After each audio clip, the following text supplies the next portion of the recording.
mempresentasikan mengenai pemerintahan Raja Louis ke-14 serta perbedaan dan persamaan dari pemerintahan Louis ke-13 dan Louis ke-14.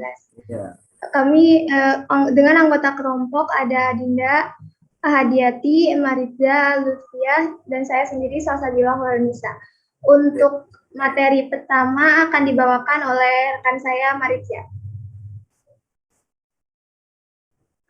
Louis XIV lahir pada 5 September. Louis XIV lahir pada 5 September 1638. Ia adalah anak dari Raja Louis XIII dari Prancis dengan istrinya yang bernama Anne d'Autriche. Anne d'Autriche. Ia dinobatkan menjadi raja di Prancis pada 14 Mei 1643 dalam usia 5 tahun. Louis XIV baru mulai berkuasa penuh sejak wafatnya Menteri pada tahun 1661. Bacanya Jules Mazarin. Kardinal itu jabatannya ya, bukan nama ya. Oh. Jadi yang betul adalah Kardinal Jules Mazarin. Bacanya Jules. Iya. Jules Mazarin. Coba diulangi, Jules Mazarin. Ya. Next. Dibaca dulu. Oh, Jules. Ya, kalau dikoreksi harus diulangi lagi membaca. Jules Kardinal Mazarin. Ya, kardinalnya nanti ditaruh di depan ya. Kardinal Jules Mazarin. Louis XIV, fakta-fakta mengenai Raja Louis XIV, menjadi raja terlama yang memimpin Paris. Louis XIV menduduki tahta selama 72 tahun ke depan. Ia menandai dia sebagai Raja Prancis yang paling lama memerintah dalam sejarah, bahkan di seluruh Eropa. Memerintah tanpa Perdana Menteri. Louis XIV sebagian besar menyerahkan pengambilan keputusannya kepada Mazarin, mentor sekaligus ayah baptisnya. Tetapi ketika Mazarin meninggal pada tahun 1661, ia segera memberitahu pengadilannya bahwa ia akan selanjutnya memerintah tanpa seseorang menteri utama. Yang ketiga, kondisi sosial politik masa pemerintahan Louis XIV. Absolutisme adalah bentuk pemerintahan kerajaan di mana para penguasa berkuasa secara mutlak dan tanpa dibatasi undang-undang.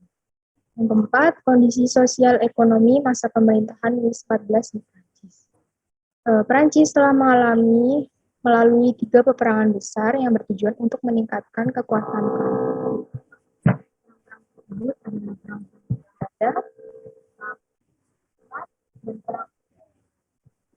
terjadi antara tahun 1701 hingga 1714. Selanjutnya akan dilanjutkan oleh rekan saya, Adinda. Salsabila dulu. Oh, Salsabila. Perbedaan Louis ke-14 dengan Louis ke-13. Untuk Louis ke-13, dia memiliki sifat pendiam dan curiga sehingga sangat bergantung pada menteri utamanya. Menteri utamanya pertama tuh ada Charles d'Albert. Bacanya Charles d'Albert. Charles d'Albert. Terus ada Duc de Luynes dan kemudian ada Kardinal Richelieu untuk memerintah kerajaan. Sementara Louis ke-14 dia memilih menterinya secara selektif dan dari kalangan rakyat biasa yang dianugerahi gelar bangsawan. Selain itu, ia juga berkuasa penuh untuk memerintah kerajaan. Nah, terus yang kedua ada privilege politik dan militer kaum Huguenot dihapuskan, namun hak-hak ibadah sipil dan politik kaum Huguenot masih tetap dipertahankan. Sementara di Louis ke-14, ia memaksa para penganut Protestan untuk keluar dari kepercayaan bahkan dengan cara kekerasan yang mengakibatkan sekitar 200.000 kaum Huguenot memilih keluar dari negara Prancis. Yang ketiga, ada menterinya Kardinal Richelieu sewenang-wenang kepada rakyat. Sementara itu, Louis ke-14 dia memiliki totalitas untuk mengabdikan dirinya kepada rakyat. Selanjutnya Bacanya Richelieu, Richelieu. Richelieu. Oke, terus dibaca Huguenot, orang Huguenot. Ya. Oke, lanjut. Selanjutnya akan dibacakan oleh Adinda. Baik, persamaan Louis ke-14 dengan Louis ke-13. Pertama, sama-sama menerapkan kekuasaan raja yang absolut. Louis ke-14 berhasil menerapkan absolutisme dan negara terpusat. Kekuasaan raja yang absolut dimulai sejak Prancis dipimpin oleh Henri IV, namun benar-benar diterapkan pada pemerintahan Louis ke-13 dari tahun 1610 sampai 1643. Yang kedua, pemerintahan La Régence, karena Louis La Régence karena Louis masih berusia 9 tahun saat ayahnya meninggal, maka tahta dipegang oleh Marie de Medici, ibunya. Pemerintahan ini dinamakan La Régence, pemerintahan tapi Région. La Régence. Bukan Régence, Région. Régence. Coba je. Coba. Je. Bukan je tapi je. Voilà, coba. Sekarang Région. Oke, lumayan. Ini dilanjutkan. Atau pemerintahan perwalian.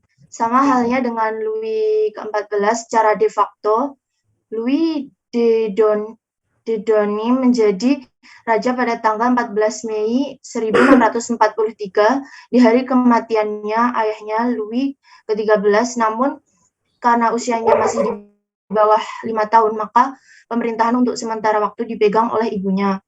Pemerintahan ini dinamakan La Régence. La Régence.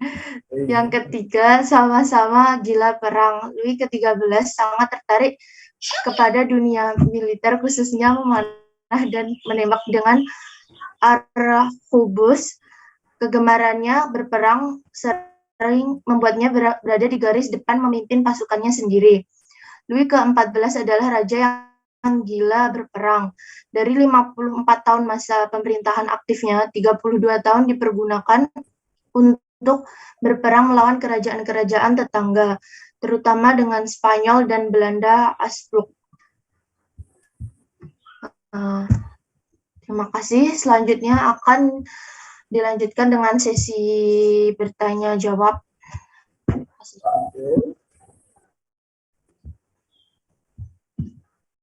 Silahkan, siapa yang mau bertanya? Saya ingin bertanya.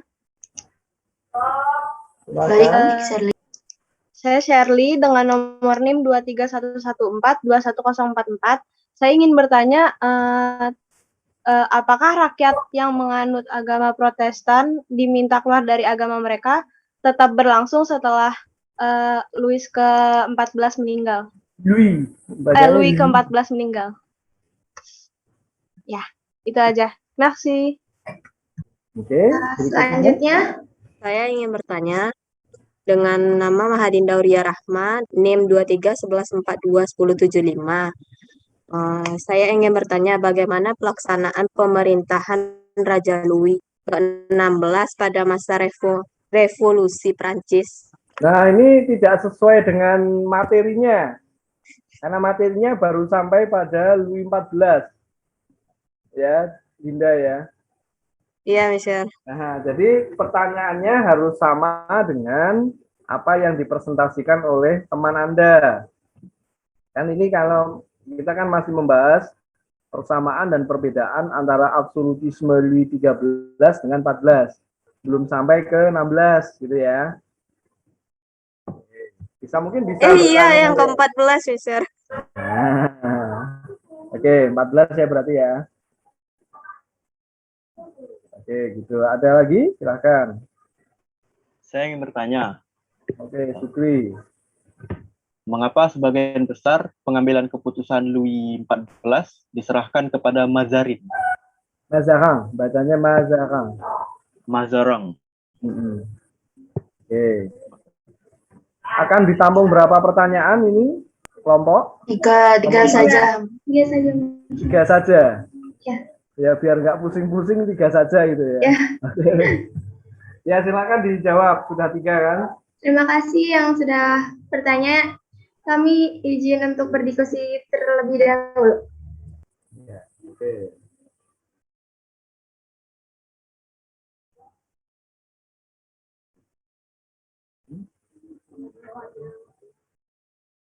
Mana tuh?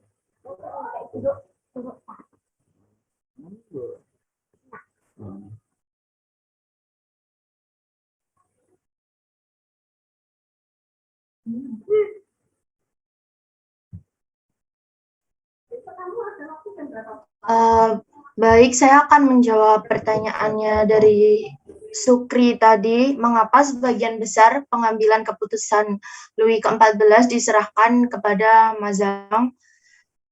Karena pada saat itu usia Louis ke-14 masih di bawah 5 tahun, maka pemerintahan untuk sementara waktu dipegang oleh ibunya, Anne d'Autriche. Pemerintahan Wali Anne d'Autriche ini resmi dijalankan tanggal 18 Mei 1643. Nah, Kardinal Mazarin ini mendampingi Anne d'Autriche dalam menjalankan roda pemerintahan Le Régence hingga tahun 1654. Nah, kekuasaannya ini penuh ada di tangan Kardinal Mazarin.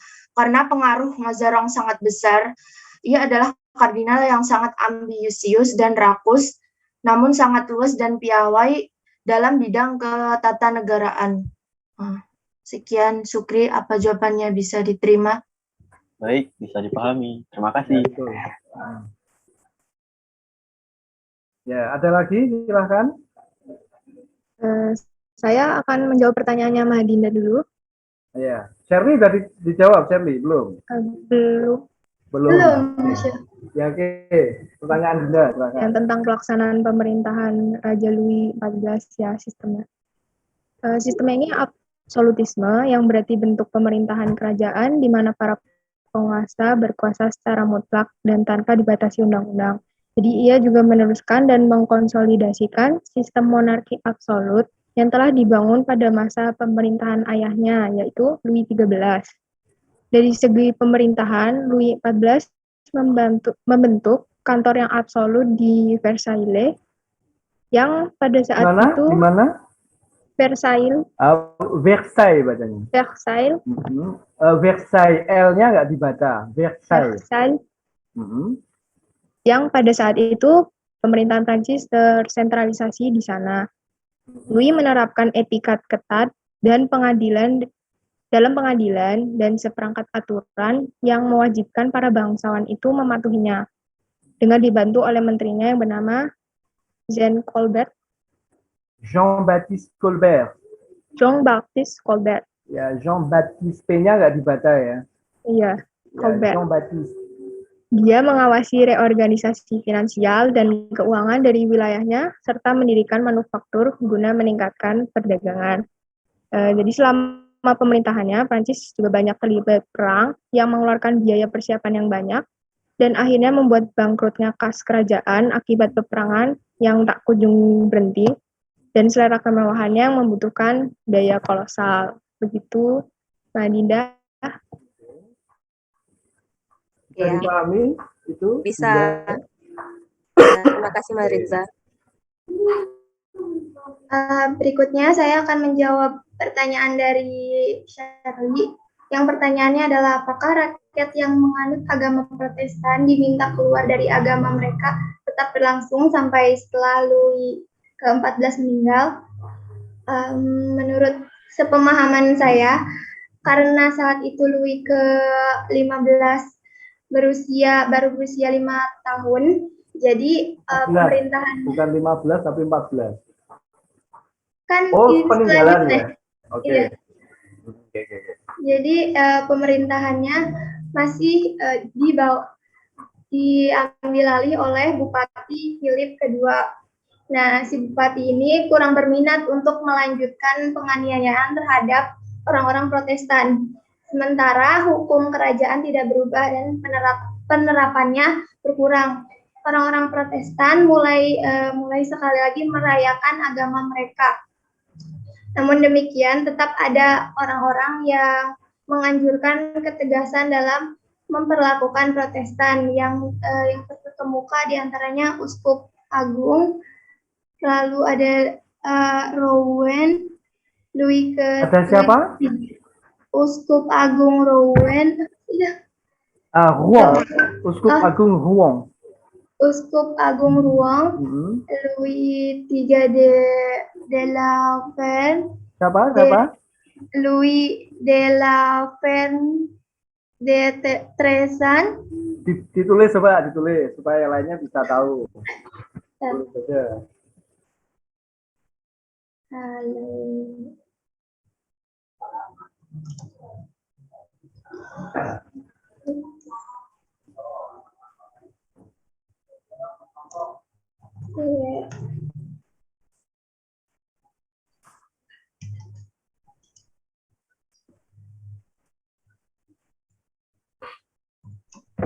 Karena tulisan dalam bahasa Perancis itu dengan ucapannya berbeda ya, sehingga bahasa Perancis itu bahasa visual.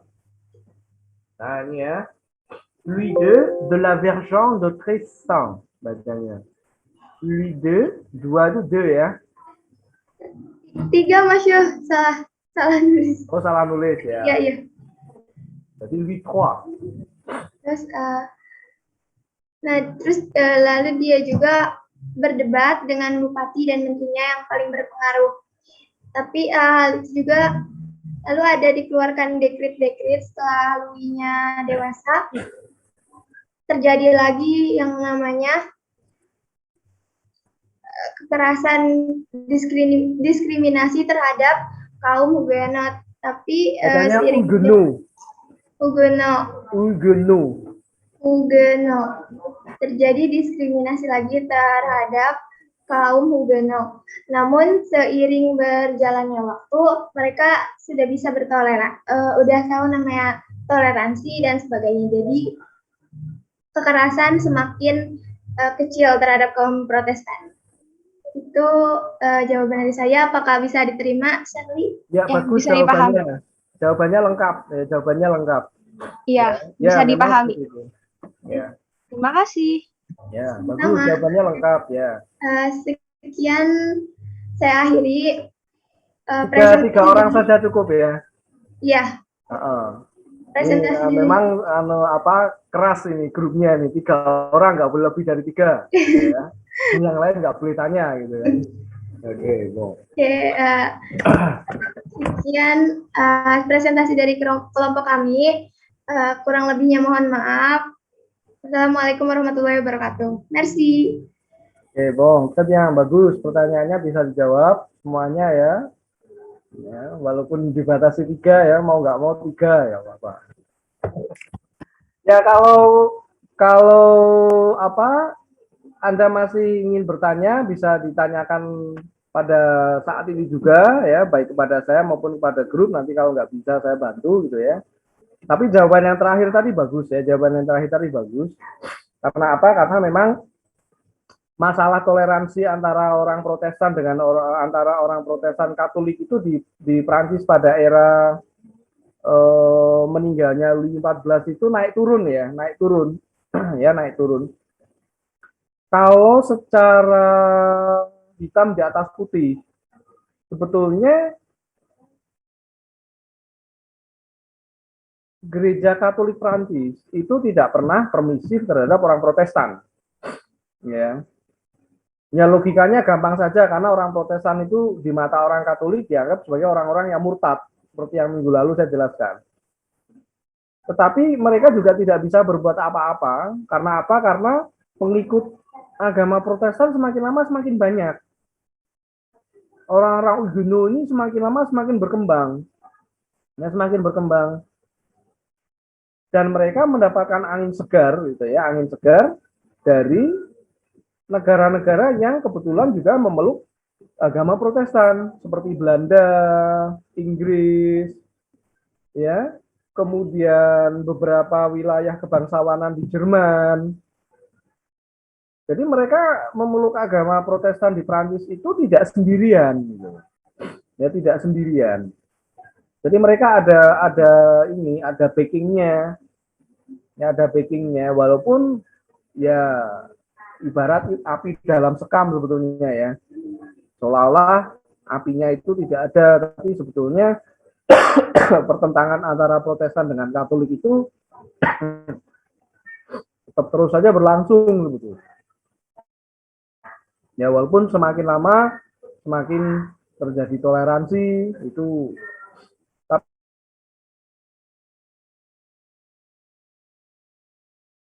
karena sampai sekarang pun kalau saya lihat yang namanya gereja Protestan kalau di Prancis itu nggak kelihatan dalam arti memang mereka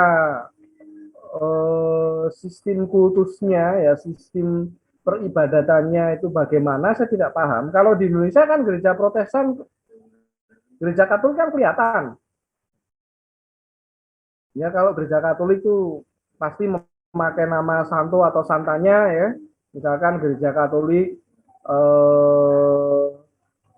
Santo Yosef misalkan, kelihatan. Kalau Protestan kan tidak memakai nama santo karena mereka tidak mengenal santo atau santa orang suci.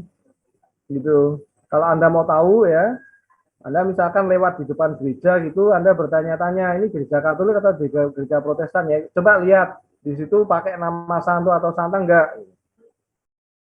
Kalau hanya misalkan gereja Protestan Huria Batak, nah kelihatan gitu ya. Gereja Kristen Jawa itu pasti Protestan. Ya. Gereja Bethel Indonesia itu pasti Protestan. Pasti Protestan. Nah, kalau di Prancis nggak terlalu kelihatan. Dan yang dominan tampak adalah gereja Katolik. Ini yang dominan tampak gereja Katolik. Ya, gereja Katolik. Tapi sekali lagi, entah itu Protestan atau enggak, ya, zaman dulu nggak semudah itu. Peribadatannya juga tidak mudah. Ibarat Anda dianggap sebagai pemberontak agama itu kan posisinya sangat rawan. Ya. Oke. Bang, seputar pertanyaan tadi mungkin ada pertanyaan lain? Saya mau bertanya. Silakan Yasmina. Saya mau bertanya, kenapa Louis ke-13 tidak mau mengambil kardinal lagi setelah Mazarin meninggal? Louis 14 ya. Iya. Iya, karena tujuan utama Louis ke-14 itu kan ingin menegakkan absolutisme ya. Masih dibantu oleh menteri-menteri seperti itu, terutama Perdana Menteri, maka konstruksi absolutisme yang dibangunnya itu tidak akan optimal.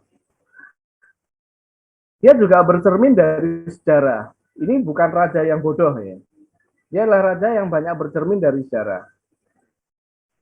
Posisi Mazarin itu sama dengan posisi Richelieu. Ya. Jadi ketika Richelieu itu membantu Marie de Médicis, maka Mazarin membantu Anne d'Autriche. Posisinya sama. Nah kebetulan juga Mazarin dan Richelieu itu guru dan murid. Jadi Mazarin itu dia banyak berguru kepada sesepuhnya yaitu Richelieu. Gitu. Nah, keduanya mempunyai kesamaan, yaitu sama-sama ambisius, sama-sama rakus, tapi juga sama-sama hebat di dalam ilmu ketatanegaraan.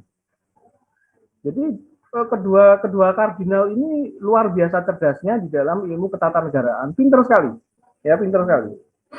Namun Louis ke-14 berpikir, kalau saya tetap mempergunakan model-model orang yang sama, maka monarki absolut tidak akan pernah bisa tercapai dengan sempurna. Karena apa? Karena orang-orang ini bukan orang-orang yang tanpa pengikut.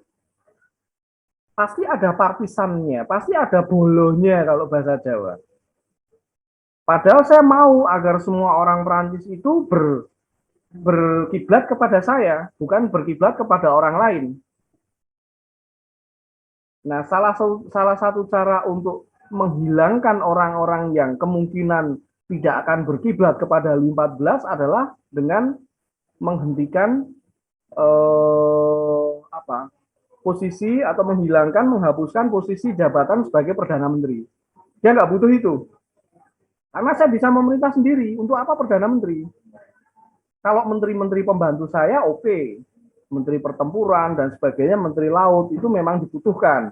Tapi kalau Perdana Menteri dalam arti sebagai wakil raja, tangan kanan raja, nggak bisa.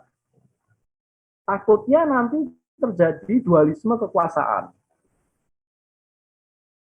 Kita lihat pada masa pemerintahan Régence-nya Marie de Médicis ya.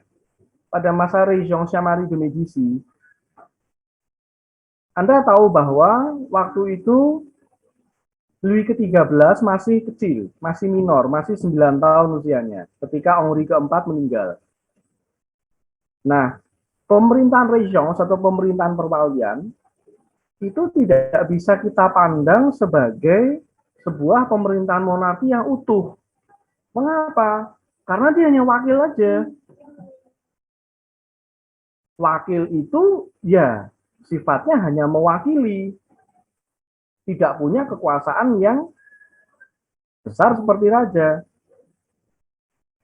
Dia tidak bisa mengendalikan kekuasaan dengan apa katakanlah, ya sesempurna raja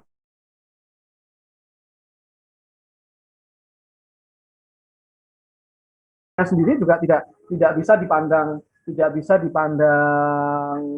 apa namanya, sebagai betul-betul seorang raja ya, seorang raja atau ratu pemerintahan wali itu. Sehingga akhirnya Anda bisa lihat ketika Régence itu lemah, Marie de Médicis dan Anne d'Autriche itu kan bukan penguasa sebetulnya, dia hanya ratu. Jadi hanya ratu.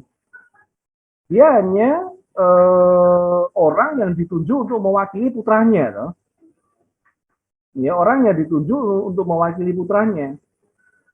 Nah, orang-orang seperti ini tidak bisa mendapatkan respek penuh dari rakyat. Ya, tidak bisa mendapatkan respek sebagai layaknya seorang raja. Oh, wali itu ya raja sama saja. Oh, nggak bisa begitu. Karena rakyat pada saat itu bukanlah rakyat seperti sekarang yang lebih pandai dan sebagainya. Anda harus melihat rakyat Prancis pada abad ke-17 itu, waktu itu, sebagai rakyat yang masih bodoh. Bodoh tapi fanatik. Ya, bodoh tapi ada fanatisme agama di sana. Sehingga yang mereka inginkan, ya mau nggak mau saya harus punya raja. Ya tapi kan sama saja toh, ini kan wali juga mewakili raja, oh, nggak bisa. Raja ya raja, ini suatu harga mati raja. Saya hanya mau patuh pada raja. Kan begitu logikanya. Ya. Nah, melihat seperti ini, maka dimanfaatkan oleh para kardinal itu. Nah, Louis XIV tidak mau model-model seperti ini bermain lagi di dalam pemerintahan karena sangat berbahaya. Ya, sangat berbahaya. Kalau mereka sudah dapat mengikut, ini yang bahaya. Karena Louis XIV juga sangat menghindari terjadinya dualisme kepemimpinan. Di dalam satu orbit tata surya, hanya boleh ada satu matahari. Di dalam pemerintahan hanya boleh ada satu raja yang berkuasa. Posisi Régence yang dibantu dengan para pembantunya itu, dengan para kardinal itu kan bisa dikatakan rakyat jadi bingung. Yang berkuasa itu sebetulnya Richelieu, Mazarin, ataukah Régence sih sebetulnya? Gitu loh. Kalau dikatakan yang berkuasa itu Régence, kok Régence kayaknya kok nggak punya gigi ya Pak? Iya, karena cuma cewek, kalau cuma wanita, ibunya yang menggantikan anaknya sementara, kekuasaan penuh di tangan kardinal. Nah, ini yang berbahaya. Dan Louis XIV sangat memahami hal ini, ya, sangat memahami hal ini. Apalagi pernah terjadi kasus perselisihan antara Marie de Medici dengan ayahnya, ibu dengan ayahnya. Bukan hanya perselisihan debat ngomong, ya, perselisihan dalam arti fisik pertempuran betul-betul antara Marie de Medici dengan Louis ke-13. Betul-betul konflik fisik, konflik militer. Konflik militer loh ya. Jangan salah. Nah, ini jadi catatan penting bagi Louis ke-14. Makanya dia nggak mau lagi ngangkat orang yang bakalan punya pengaruh gitu loh. Kalau dia diangkat jadi Perdana Menteri, pasti punya pengaruh ya. Pasti ada pengikutnya. Kalau orang Jawa bilang mesti duwe wong, ya. Wong iki, wong kae, orangnya ini, orangnya itu. Nanti akan menjadi begitu. Oh, ini orangnya Kardinal X. Oh, ini orangnya Louis XIV. Louis XIV cuma mau ini orang saya. Bukan orang punya orang lain. Dia hanya memakai itu, hanya mau agar semua rakyat berpusat kepadanya, berkiblat kepadanya, bukan berkiblat pada Perdana Menteri. Ini yang harus kita pahami juga. Dia nggak mau ngangkat Perdana Menteri lagi. Gitu ya. Oke. Ada yang lain? Oh ya? Saya, Monsieur. Silakan Adinda. Para kardinal ini tuh ditunjuk oleh siapa ya, Monsieur? Terus untuk menjadi kardinal juga itu ada syarat atau ketentuannya seperti itu? Nah, ada dua hal yang menjadi pertanyaan Dinda di sini. Yang pertama, posisi kardinal sebagai pemuka gereja, dan yang kedua adalah posisi kardinal ketika dia ditunjuk sebagai pembantu pemerintahan.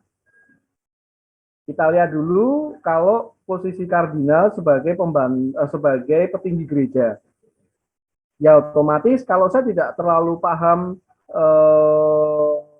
mekanisme di dalam apa itu namanya agama Katolik bagaimana, tetapi yang jelas seorang kardinal adalah orang yang mempunyai jabatan yang tertinggi di dalam gereja setelah paus.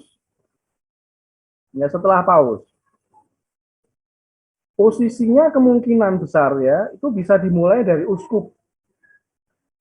Kalau di dalam agama Katolik, namanya pejabat gereja itu level-levelan. Paham ya? Ada level rendah, ada level tinggi. Level rendah itu hanya pastor-pastor biasa itu loh, pastor-pastor yang melayani, misalkan misa, pastor yang ini, pastor yang itu. Gitu. Kalau kardinal biasanya orang-orang yang mempunyai pendidikan teologi Katolik yang sangat tinggi. Karena kardinal itu jabatan sebetulnya, jabatan. Ya, jabatan. Tapi yang jelas posisinya adalah nomor 2 di bawah paus. Nomor 1 paus, nomor 2 kardinal. Nah, kardinal ini minggu lalu sudah saya jelaskan ya. Kardinal ini punya hak untuk dipilih menjadi paus kalau paus yang terakhir memerintah itu wafat. Ya. Saya jelaskan ke kelas Anda atau ke kelas satunya ya, saya lupa. Kelas Anda sepertinya ya. Betul, kelas Anda ya.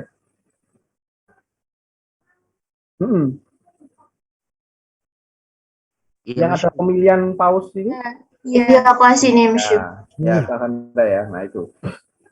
Nah, dulu di Prancis dan juga tidak hanya di Prancis sih, di negara-negara monarki Katolik lainnya seperti Spanyol, Portugal, Italia dan sebagainya, posisi kaum gereja itu dekat sekali dengan penguasa.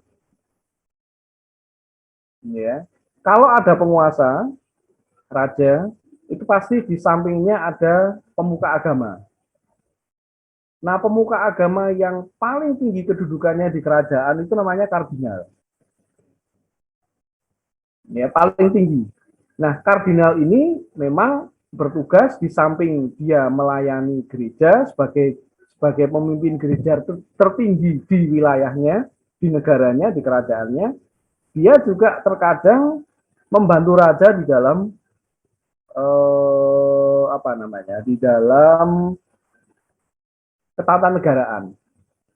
Ya, dia juga membantu raja. Karena posisi kardinal itu bukan posisi imam ya, bukan posisi religius sebetulnya, tetapi lebih ke arah posisi fungsional. Ya, posisi fungsional gereja. Jadi fungsinya bukan dari sisi religiusnya tapi dari sisi fungsinya. Kalau dalam agama Islam nggak ada sih ya masalahnya. Yang ada itu Katolik memang. Yang ada itu dalam agama Katolik.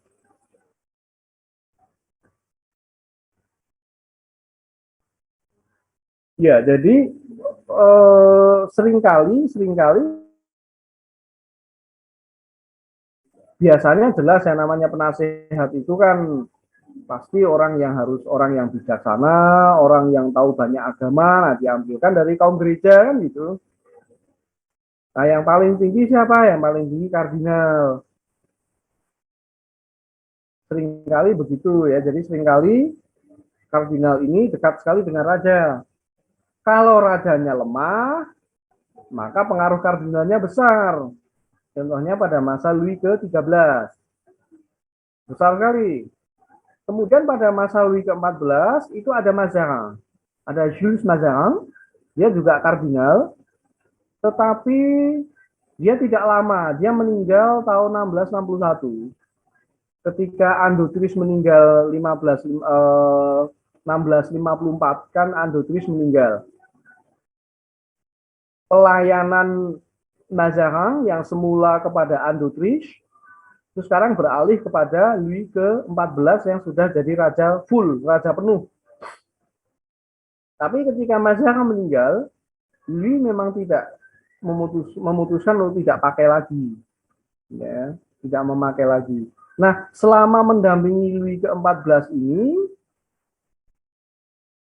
kan ketahuan sebetulnya karakter Mazarin itu seperti apa, ya. Kemudian ambisinya seperti apa, itu kan Louis XIV tahu semua itu. Untungnya Louis ke-14 itu adalah raja yang mempunyai karakter yang kuat. Bayangkan kalau seorang raja mempunyai karakter yang lemah, dia berdampingan dengan seorang kardinal yang berkarakter kuat seperti Mazarin atau Richelieu. Yang terjadi adalah raja itu menjadi raja boneka. Boneka sewa, boneka kardinalnya. Karena kardinal-kardinal ini ambisi kekuasaannya sangat besar pada masa itu. Kalau sekarang sih enggak ya. Kalau dulu karena apa? Karena terlalu lama mereka berkecimpung di dalam pemerintahan. Yang namanya berkecimpung di dalam pemerintahan itu kan sumber kekayaan sebetulnya. Gitu loh. Dan ini banyak diincar kan. Jadi begitu ya posisinya.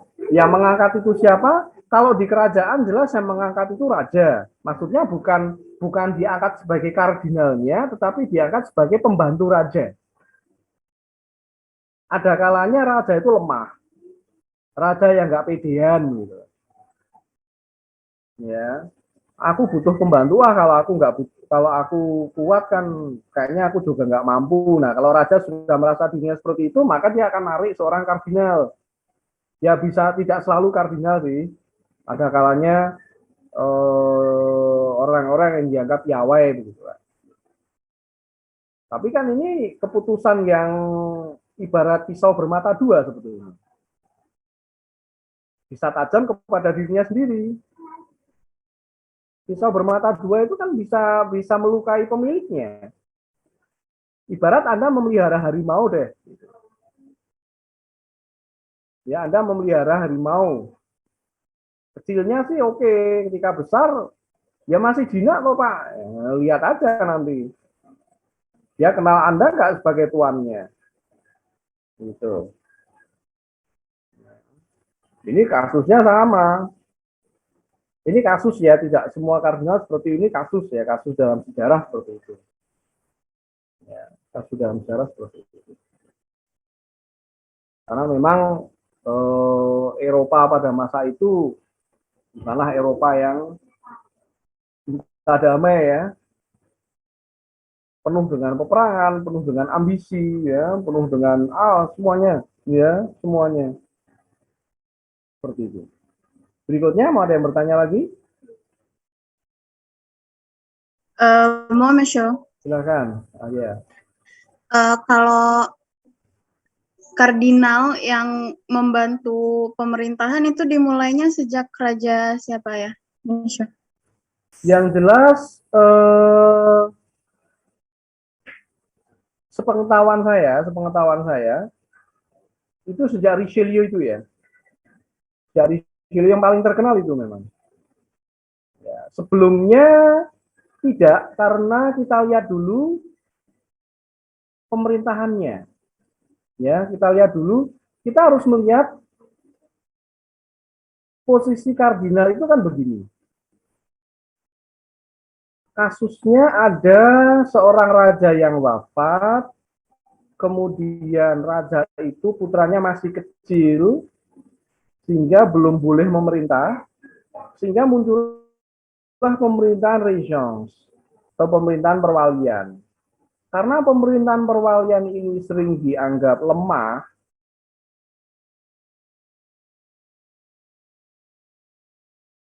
ditempatkanlah seorang kardinal sebagai penyeimbang, sebagai orang yang mampu mengambil keputusan sebagai decision maker-nya. Karena kalau kita lihat pemerintahan regence-nya Marie de Medici itu bukanlah seorang negarawan atau negarawati, ya nggak tahu apa itu ya. Bukan. Dia hanya ratu biasa saja. Ya, ratu biasa saja. Lalu kita lihat Anne d'Autriche, kasusnya sama. Ya, Anne d'Autriche juga bukan negarawati yang bagus kan begitu.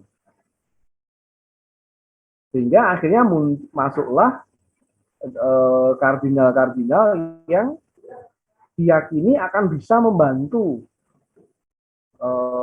para ratu ini. Tetapi kalau pada masa-masa terdahulu, ya pada masa-masa terdahulu jarang ada raja yang meninggal ketika putranya masih kecil. Ya. Jadi pada masa-masa dinasti terdahulu, dinasti di Prancis itu kan karakternya berbeda-beda ya. Kita lihat dari pertama adalah dinasti Merovingien. Dinasti Merovingien sudah pernah belajar atau belum? Dinasti belum? Udah sedikit, Monsieur. Ya. Sejak masa dinasti Merovingien, ya Merovingien, yaitu pada masa Clovis, karakter Prancis masih karakter Franc, masih karakter Jerman, belum Katolik sepenuhnya. Bangsa Franc, dia belum, dia baru Katolik setelah menikah dengan istrinya. Kemudian karakter Jermanik ini, karakter Franc ini terus berlanjut sampai masa dinasti Carolingien. Ya, sampai pada masa dinasti Carolingien yang diawali oleh Charlemagne ya, Carolingien. Kemudian ini juga masih sangat bersifat Jermanik. Charlemagne sendiri juga secara tidak langsung dia juga berposisi sebagai penguasa absolut ya. Walaupun sudah ada juga model-model feodalisme yang dibuat olehnya gitu. Ya. Kemudian Carolingien selesai, baru Prancis masuk pada dinasti yang paling lama memerintah, yaitu dinasti Capetien. Ya, dinasti Capetien yang diawali oleh Hugues Capet, tetapi bukan Hugues Capet yang memerintah pertama ya. Maksudnya bukan Hugues Capet yang menjadi cikal bakal. Namanya memang Capetien itu dari kata Hugues Capet ya. Pernah dengar kata Hugues Capet enggak? Belum? Hugues Capet.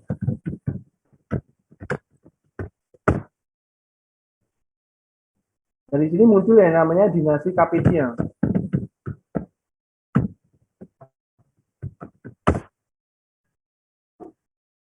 Kalau ini karakternya sudah karakter feodal penuh, ya karakter feodal penuh. Ya, sudah karakter feodal penuh.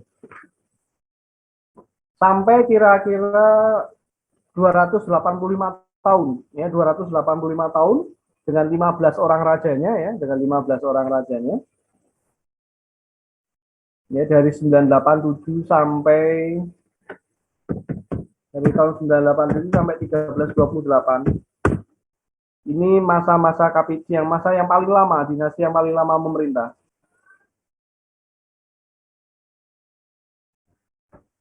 Lalu masuk ke Valois, ini sudah Katolik. Nah, itu semua ketika terjadi suksesi pemerintahan, terutama pada masa Kapitian, suksesi pemerintahannya sempurna. Maksud saya suksesi pemerintahan sempurna itu tidak sampai terkendala seperti halnya pada masa dinasti Bourbon. Ketika seorang raja wafat, kemudian anaknya masih kecil dan terpaksa harus memakai pemerintahan wali, ini kan terkendala sebetulnya. Ya terkendala, walaupun si ibu ini memang mewakili anaknya, tetapi ya dia bukan raja kan,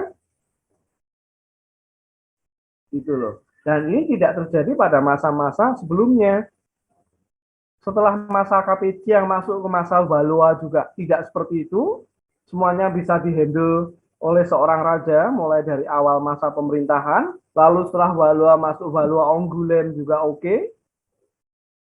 Setelah Valois Angoulême masuk ke Bourbon. Nah, ini sedang bermasalahnya di Bourbon. Gitu loh. Ya, bermasalahnya di Bourbon.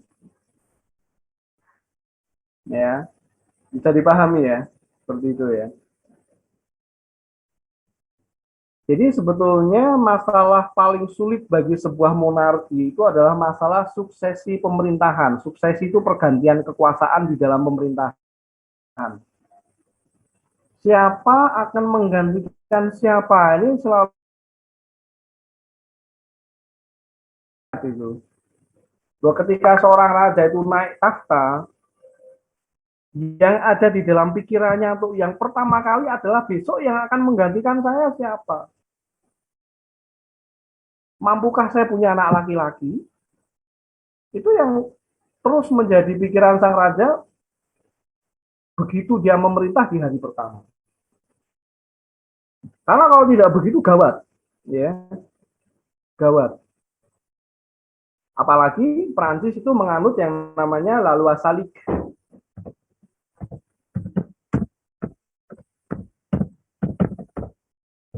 La loi Salique, La loi Salique atau hukum Salique itu hukum yang sudah ada sejak masa dinasti Merovingien. Ya. La loi Salique itu menghendaki agar semua pengganti raja harus laki-laki, tidak boleh perempuan. Prancis memang negara di Eropa, kerajaan di Eropa yang salah satu yang paling ketat di dalam masalah suksesi. Ya, paling ketat. Ya paling ketat. La loi Salique sendiri mengatakan begitu. Tidak boleh ada raja perempuan, tidak boleh ada ratu. Nah, ini kan sulit ya. Sulitnya apa? Kalau Spanyol kemarin yang menjawab, saya sudah cari sumber Spanyol, ternyata Spanyol lebih terbuka di dalam masalah suksesi pemerintahan. Ya, Spanyol lebih terbuka, ternyata walaupun mereka itu kerajaan Katolik, tetapi mereka masih permisif terhadap seorang ratu. Masih boleh, ya masih boleh. Tapi ini tidak terjadi di Prancis. Ya, tidak terjadi di Prancis. Prancis itu kaku sekali, masalah suksesi Prancis kaku sekali. Prancis kaku sekali. Jadi tidak mudah. Dan ini pula yang pernah mengakibatkan perang 100 tahun ya. Perang 100 tahun di Prancis kan perang karena masalah suksesi pemerintahan. Ada yang mengklaim, tapi yang mengklaim dari Inggris. Gitu. Yang mengklaim dari Inggris. La Guerre de Cent Ans, perang 100 tahun itu kan perang antara Prancis dengan Inggris. Yang sumbernya adalah suksesi pemerintahan. Raja Inggris merasa berhak menduduki tahta Prancis karena dia keturunan raja yang paling sah. Tetapi dia lupa bahwa walaupun dia itu anak raja, tapi dia anak raja, cucu raja dari anak raja yang perempuan. Ini sudah nggak laku. Saya raja, ya saya menikahkan putri saya dengan raja Inggris. Kemudian dari pernikahan itu lahir cucu saya laki-laki. Nah, cucu saya yang laki-laki ini mengklaim kekuasaan Perancis. Ya nggak bisa. Kenapa? Kamu memang berasal dari keturunan saya laki-laki, tapi ingat, kamu berasal dari anak saya yang perempuan. Itu nggak bisa. Ini terjadi di Perancis. Namanya Perang 100 tahun. Hanya gara-gara itu. Hanya gara-gara itu. Paham ya? Jadi saya mengklaim kekuasaan Perancis, tapi saya lupa bahwa jalur saya ini dari jalur ibu. Bukan dari jalur ayah. Ya.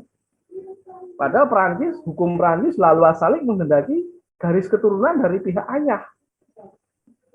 Garis keturunan patrilineal.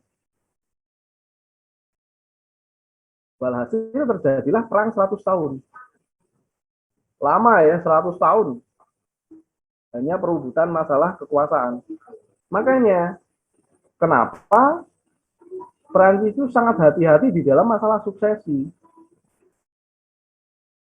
Kalau belum ada yang bisa memerintah, ya Regence dulu. Ya. Ada 3 pemerintahan Regence yang ada dalam pemerintahan. Pertama adalah Regence-nya Marie de Medici, ya, Louis XIII, lalu Regence-nya Anne d'Autriche, Louis XIV, dan Regence-nya Philippe d'Orléans. Jadi Louis XV. Louis ke-14 ketika dia meninggal, ya ini saya share screen ya, supaya nanti Anda juga tahu.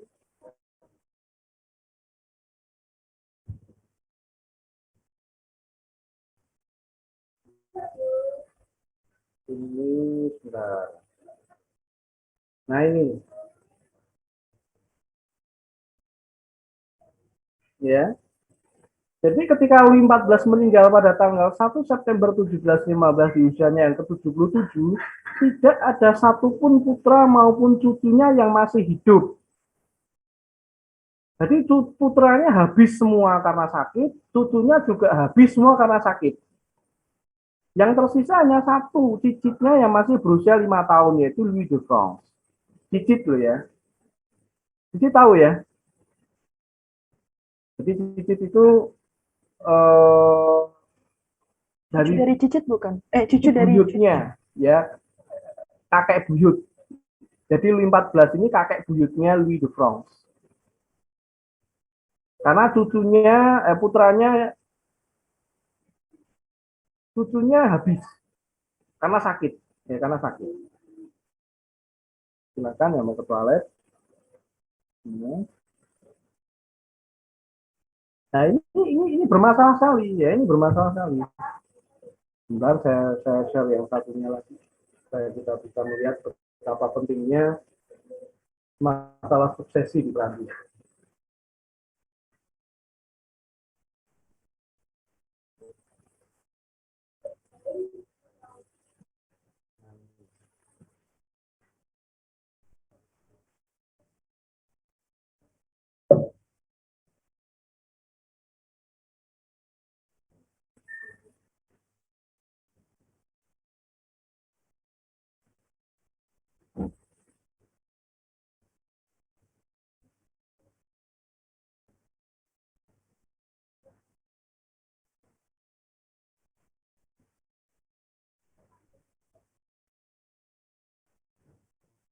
Ya kita lihat dulu.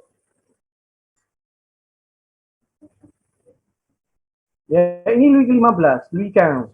Ini cicit Louis ke-14. Buyutnya, cucu buyut, ya cucu buyut. Ngerti ya? Yang orang Jawa pasti tahu cucu buyut itu bagaimana. Cucu buyut itu Anda, ya, lalu ayah Anda, kakek Anda, nah ini bapaknya kakek Anda. Jadi keturunan keempat. Ini Louis 15. Kita lihat di sini Louis 15 itu kasusnya hampir sama dengan kakek buyutnya. Dia dilahirkan tanggal ini, secara de facto dia naik tahta tanggal 1 September 1715 dari kematian Louis ke-14. Usianya masih 5 tahun. Sehingga dia diwakilkan oleh Rejong juga sama, tapi bukan ibunya, tetapi dari Philippe d'Orléans, ya, Philippe d'Orléans. Philippe d'Orléans ini saya agak lupa. Sepertinya sih pamannya, ya, pamannya. Ya, ini diwakili oleh Philippe d'Orléans. Dia juga dibantu oleh orang gereja, ya, Ladis Dubois. Ya. Nah, ini kemarin yang saya tampilkan pada Anda, ya. Ya, yang saya tampilkan pada Anda. Ini habis semua ini anak-anaknya. Ini Louis XIV, ini Marie-Thérèse d'Espagne. Louis XIV itu punya istri, punya permaisuri dari Spanyol. Namanya Marie-Thérèse d'Espagne. Maria Teresa dari Spanyol. Dari sini lahirlah Louis de France. Ya, Louis de France. Lalu ada Anne Elisabeth de France, semuanya pakai de France semuanya untuk menggambarkan keagungan Prancis. Ada Philippe Charles, Louis François dan sebagainya. Ya. Kemudian dari Louis de France ini menikah dengan seorang putri dari Bavaria, Jerman, namanya Marie-Anne de Bavière. Dari sini muncul anak juga, Louis de France juga namanya. Ya, jadi ini ada Louis de France juga, Louis de France ayah, ini Louis de France anak. Ya, Louis de France anak. Nah, jalurnya dari sini nanti, ini nikah dengan Marie Adelaide de Savoie, ini muncul Louis de France lagi, Louis de France cucu. Ya. Karena ini nggak bisa bertahan hidup lama, muncul namanya adiknya ya namanya sama juga. Anda bayangkan kakak adik namanya sama. Namanya Louis de France juga yang menjadi Louis ke-15.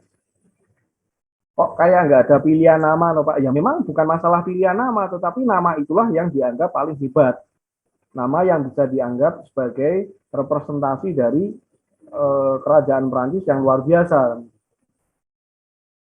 Jadi masalah ini bukan masalah main-main. Ini meninggal, sebelum jadi raja ini meninggal. Cucunya juga, ini kan cucu berarti kan. Ini kan kalau ini jalur merah, Anda perhatikan merah, ini dan ini dapat ini. Anaknya ini 3 kan.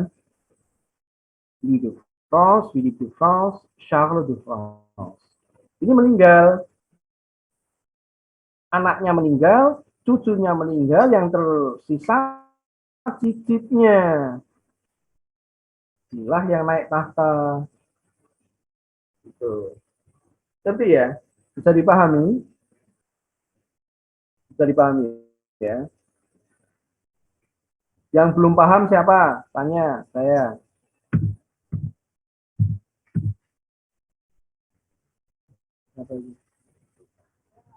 Ya, yang belum paham silakan bertanya.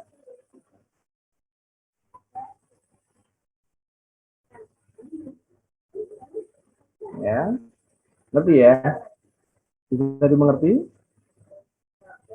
Bisa, Monsieur. Ya, oke. Ada yang mau bertanya lagi?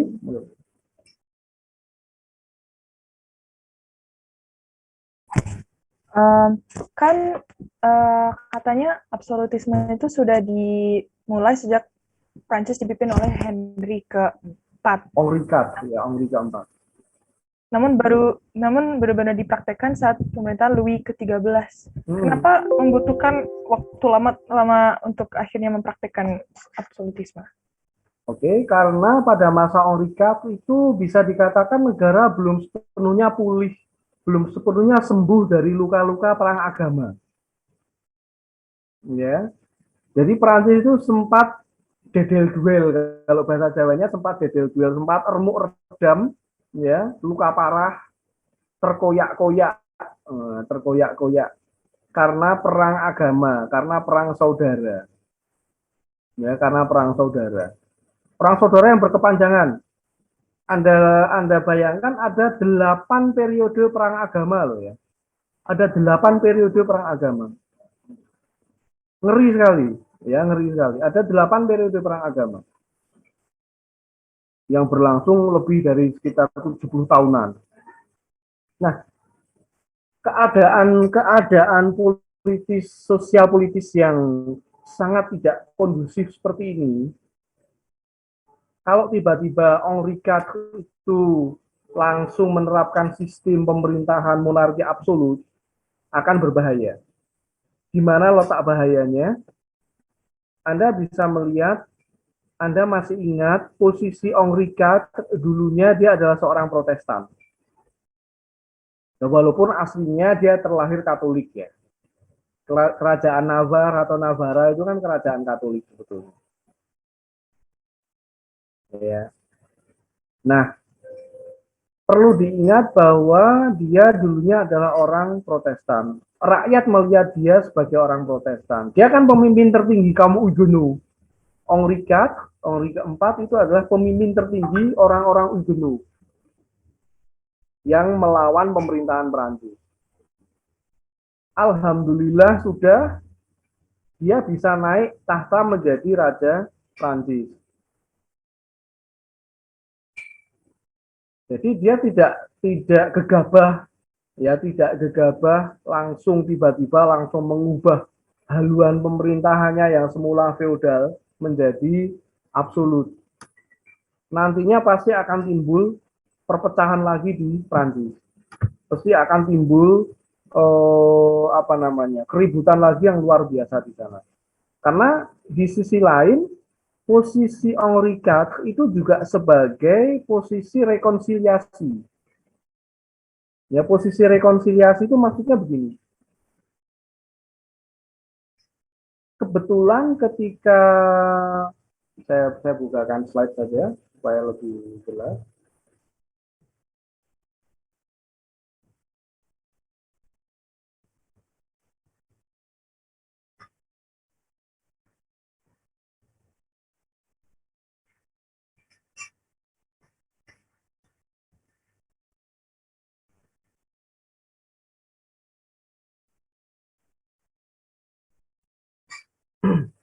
Jadi sebelum Henri IV itu naik tahta, ada sebuah peristiwa yang dilatar belakangi oleh perang agama yang kita sebut sebagai La Guerre des Trois Henri atau Perang Tiga Henri.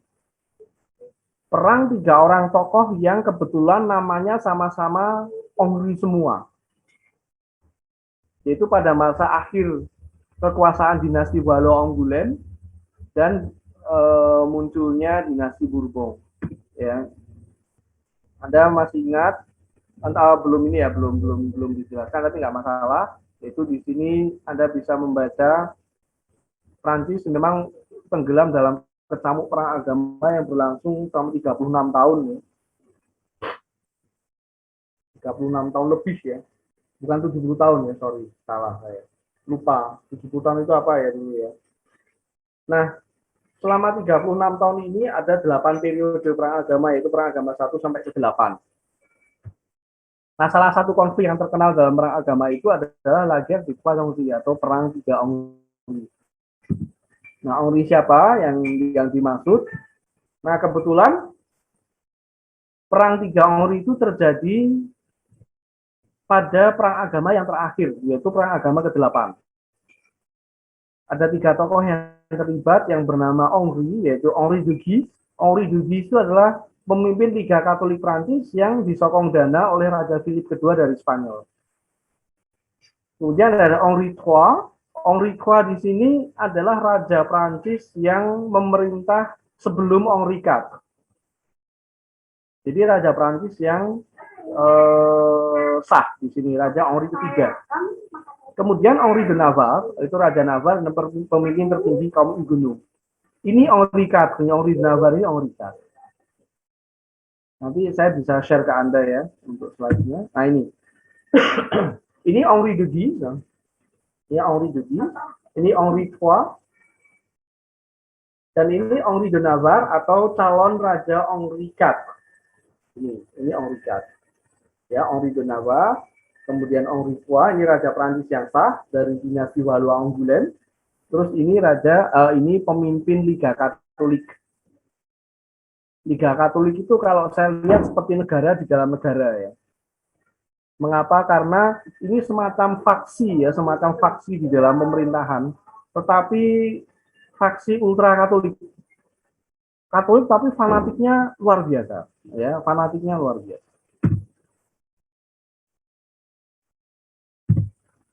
Ini kemudian ini. Kasusnya diawali dari ketika Raja Henry ketiga ini ya, Henry ketiga ini meninggal mendadak, ya.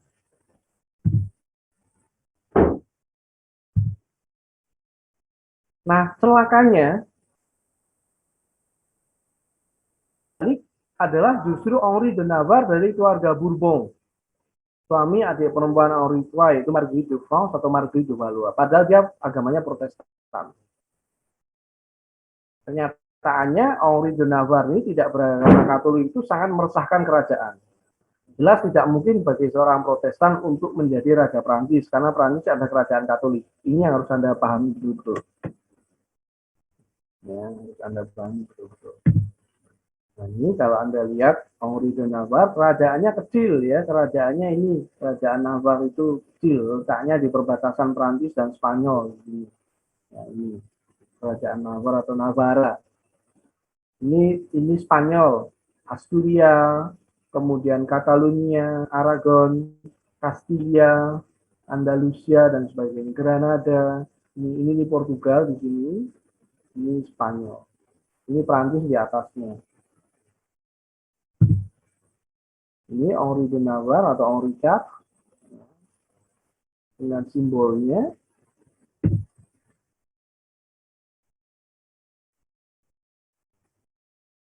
Nah, karena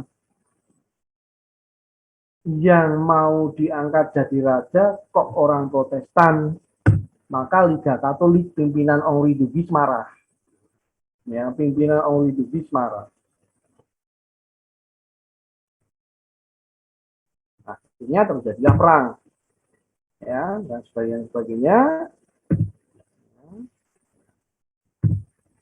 Saya lagi saja, nanti bisa Anda baca ya.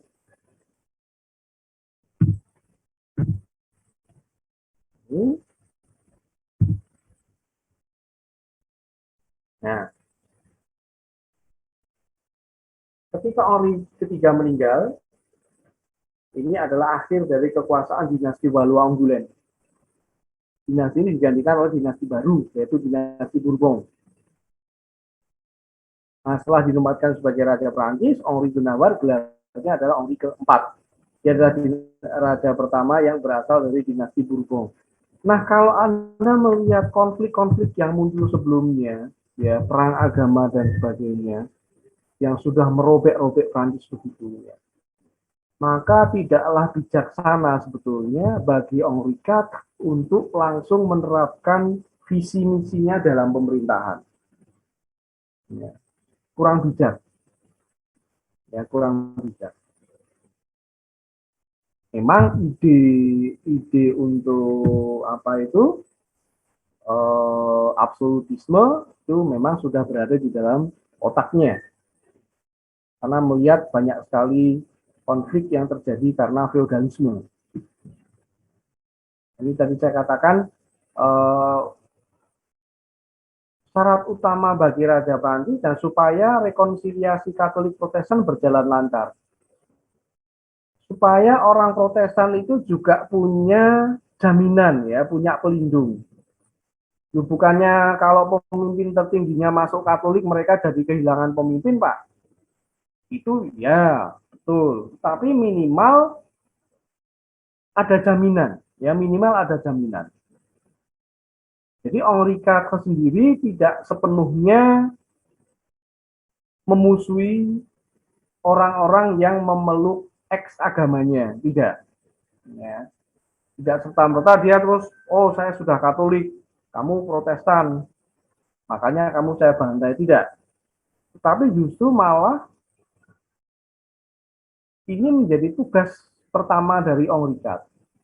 Jadi sebetulnya orang banyak melihat bahwa ketika Ong Rikat ini memeluk Katolik, kembali memeluk Katolik, itu adalah pengorbanan yang luar biasa bagi dirinya.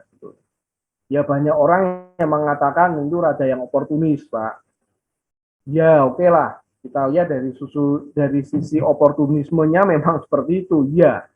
Tetapi ini juga bisa kita lihat sebagai pengorbanan dia untuk apa? Meninggalkan agama yang disukainya, yaitu Protestan, untuk kembali memeluk agama Katolik. Supaya apa? Supaya perang agamanya berakhir. Supaya perdamaian di Prancis itu bisa tercipta. Gitu loh ceritanya. Jadi ini pengorbanan Ong Rikat juga sebetulnya. Ya, ini ketika dia masuk Katolik kembali dan sebagainya dan sebagainya.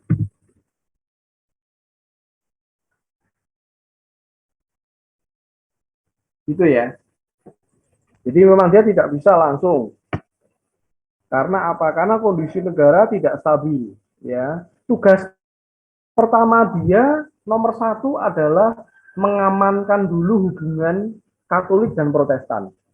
Ini dua berjalan beriring dulu.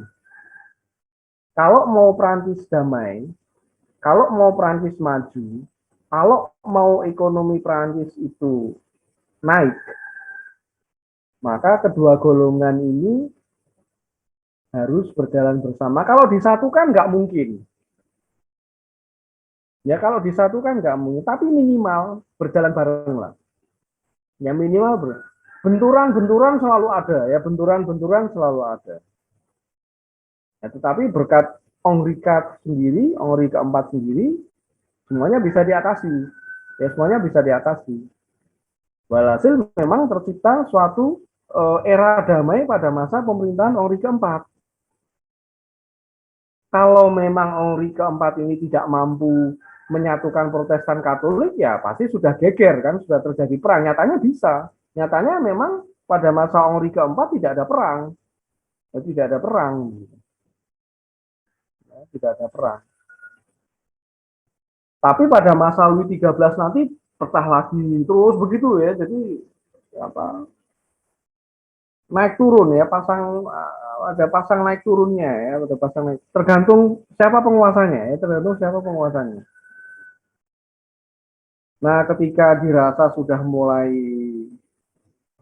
stabil, tapi kebetulan juga dia matinya dibunuh ya. Orang dibunuh mati itu kan nggak tahu toh, hari ini dia akan mati kan begitu ya.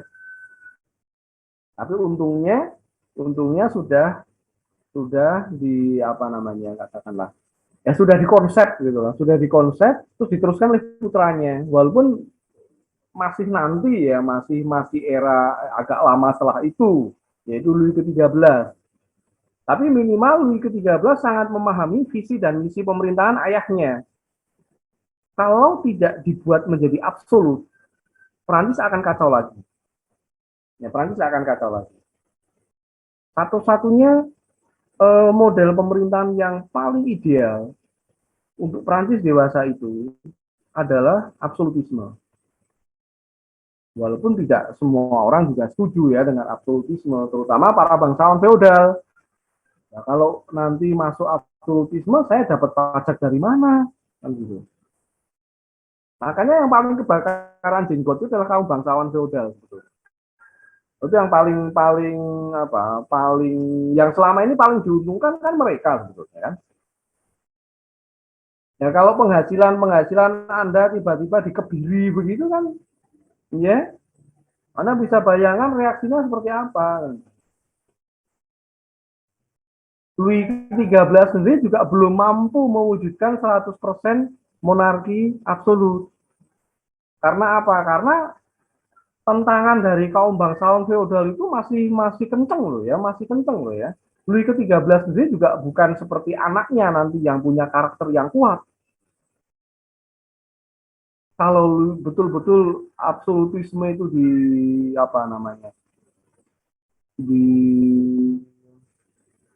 dioptimalkan ya, pada masa Louis XIV ya memang raja itu punya karakter yang luar biasa. Coba kita lihat sekarang mengapa kok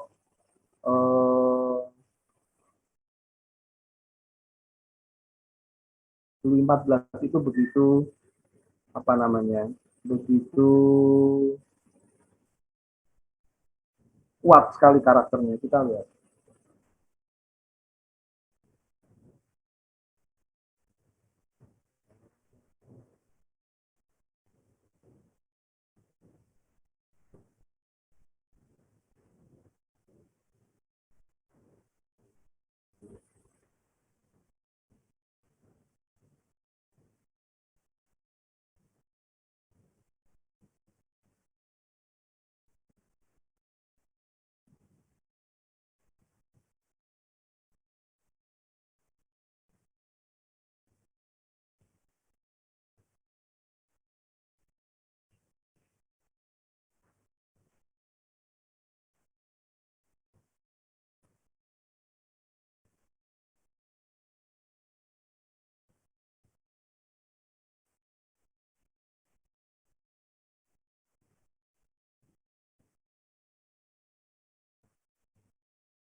Merci, Monsieur. Yang nah, ini minggu lalu sebenarnya sudah saya share, tapi penting juga saya ulangi lagi. Nah, coba kita lihat sekarang mengapa kok Louis ke-14 itu begitu nah ini Louis 14 ya, ketika masih kecil, masih bayi, ketika digedong ya, masih digedong sampai dia usia dewasa. Begitu kuat karakternya. Ini Mazarin. Mazarin itu orang Italia ya. Dia bukan orang Prancis, tapi orang Italia. Nama aslinya ini, Giulio Raimondo Mazzarino. Atau di Pranciskan menjadi Giulio menjadi Jules, Raimondo menjadi Raymond, dan Mazzarino menjadi Mazarin. Jadi namanya nama yang dipranciskan. Ini 14. Nah, kita lihat. Ini tadi pertanyaan-pertanyaan yang muncul kan berkisar ini tadi. Jadi pasca wafatnya Mazarin, Louis XIV memutuskan untuk memilih sendiri tanpa Perdana Menteri. Jadi hanya dibantu oleh menteri-menteri yang khusus saja. Dia meneruskan dan mengkonsolidasikan sistem monarki absolut yang telah dibangun pada masa Louis XIII ayahnya. Nah, kita lihat seberapa kuat dia. Ini adalah simbol yang dipakai oleh Louis XIV. Ya. Di samping simbol ini, kita lihat dulu semboyan yang dipakainya. Semboyan itu mencerminkan pribadi yang menggunakannya. Dia mempunyai semboyan nec pluribus impar. Dalam bahasa Latin, nec pluribus impar artinya annul autre pareil, atau bisa juga au-dessus de tous les hommes. Annul autre pareil itu artinya tidak ada seorang pun yang menyamainya.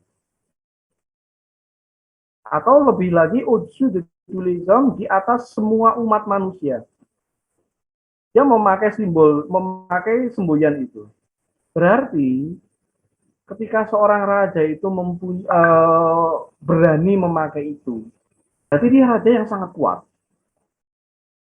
Tidak mungkin raja yang lemah itu memakai simbol nec pluribus impar. Nggak mungkin.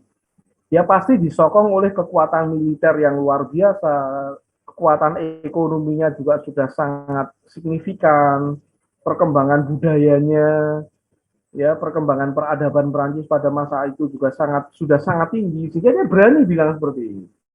Dia berani bilang seperti ini. Kemudian juga memakai simbol ini. Ini simbol apa sebetulnya? Kita lihat lebih dalam. Que représente cette image? Gambar ini merepresentasikan apa? C'est Apollon, le dieu grec de soleil. Itu adalah Apollo, dewa matahari bangsa Yunani.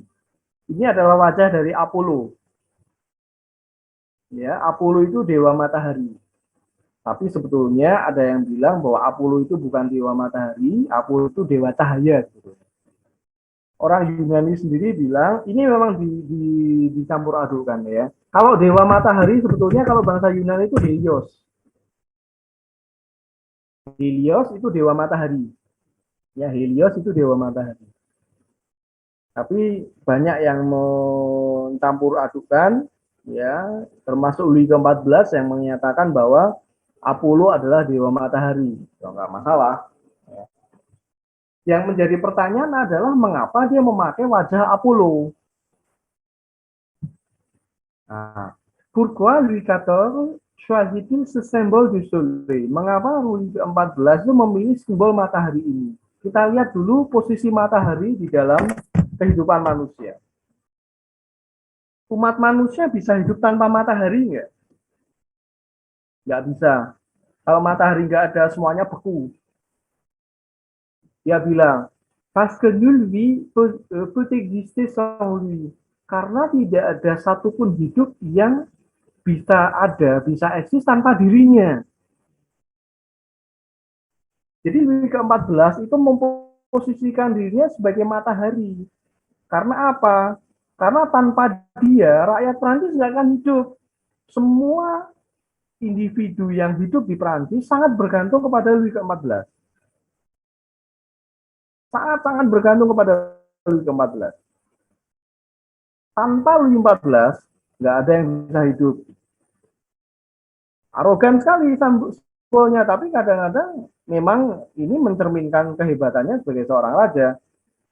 Jadi raja itu tidak bisa dipisahkan dari kehidupan kerajaan. Tanpa raja, rakyat Prancis tidak akan bisa hidup. Kamu bisa makan apa tanpa saya? Semua yang mengesahkan hidup matimu adalah saya. Akhirnya dipanggil sebagai Le Roi Soleil, Raja Matahari. Karena dia memposisikan diri sebagai matahari. Matahari yang memberikan hidup pada manusia di bumi. Tanpa matahari semua mati. Tanpa Louis ke-14 semua rakyat Prancis tidak akan hidup.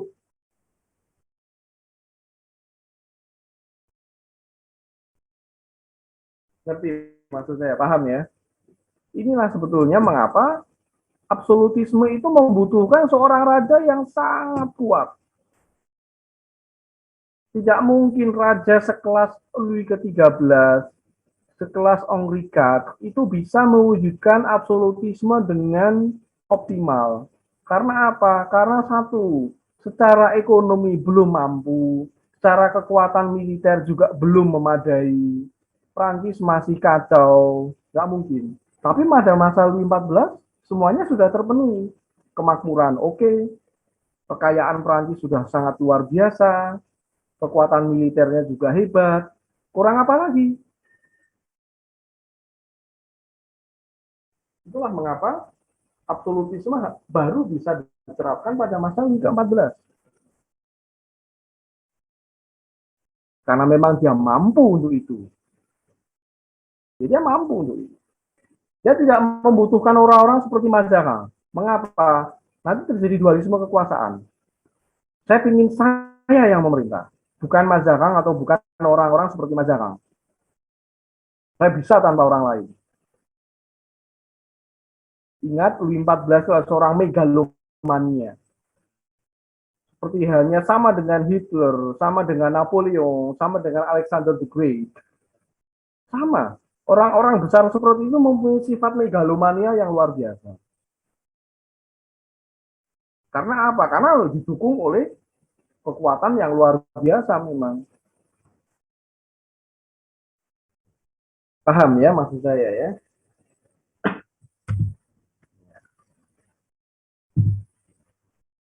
Ini ya selalu ada di mana-mana kalau Anda mengunjungi Chateau de Versailles, Istana Versailles ya, Anda akan menjumpai simbol Apollo di mana-mana ya. Ya, simbol ini bukan simbol anak kecil yang pakai hiasan, bukan, ini simbol ini nggak main-main ini. Ya, bukan simbol sembarang simbol. Ya. Louis XIV juga memposisikan dirinya sebagai pelindung seni dan pelindung ilmu pengetahuan. Bayangkan, militer oke, keuangan finansial oke, seni maju, ilmu pengetahuan maju. Betapa hebatnya Perancis pada saat itu. Memang. Dan ini belum bisa disaingi bahkan oleh Perancis hingga dewasa ini loh ya. Banyak sejarawan mengatakan bahwa era Louis XIV itu belum bisa disaingi oleh Perancis zaman sekarang. Kalau Perancis pada zaman sekarang itu bisa mencapai taraf sama dengan taraf pada saat Louis XIV, Perancis menjadi negara adikuasa. Perancis menjadi negara adikuasa. Sekarang belum, ya. Jadi sementinggal Louis XIV belum ada raja yang bisa menyamai prestasinya.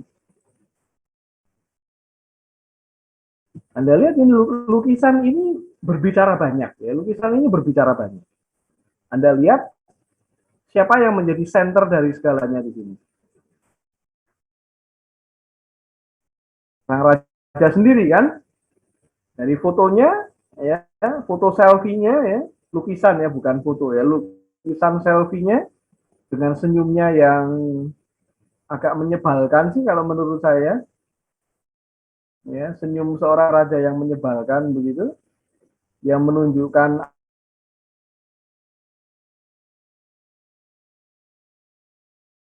pendidikan seni maupun ilmu pengetahuan. Ini Anda bisa melihat di sini ada cello, ya, kemudian ada biola. Untuk seni lukis di sini ada gambar anggur, ya. Kemudian untuk ilmu pengetahuan di sini ada globe, ada buku. Nah ini lukisan Louis XIV sendiri adalah apa? Lukisan apa namanya? Simbol dari seni lukis sendiri kan sebetulnya, ya. Oh ya, sekarang saya mau bertanya pada Anda, mumpung saya ingat. Di sini Anda melihat ada globe, ada buku, ada jangka ya di sini ya, dan sebagainya. Tapi ada satu lagi simbol ilmu pengetahuan yang harus Anda.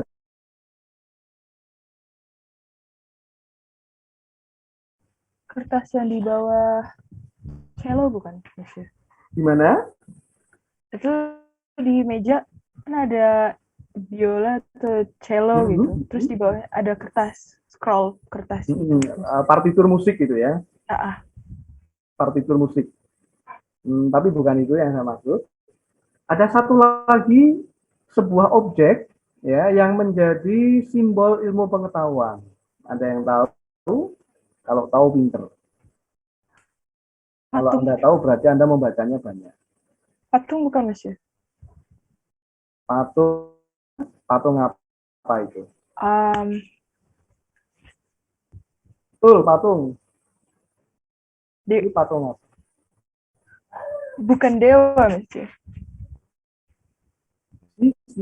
Oh, dewa Yunani yang Hercules bukan, Monsieur? Bukan. Yang tugasnya memberi message itu bukan, Monsieur? Oh, itu bukan. Yeah. Ini bukan dewa, tapi lebih tepatnya dewi. Athena. Ya, betul. Ini adalah representasi dari Athena.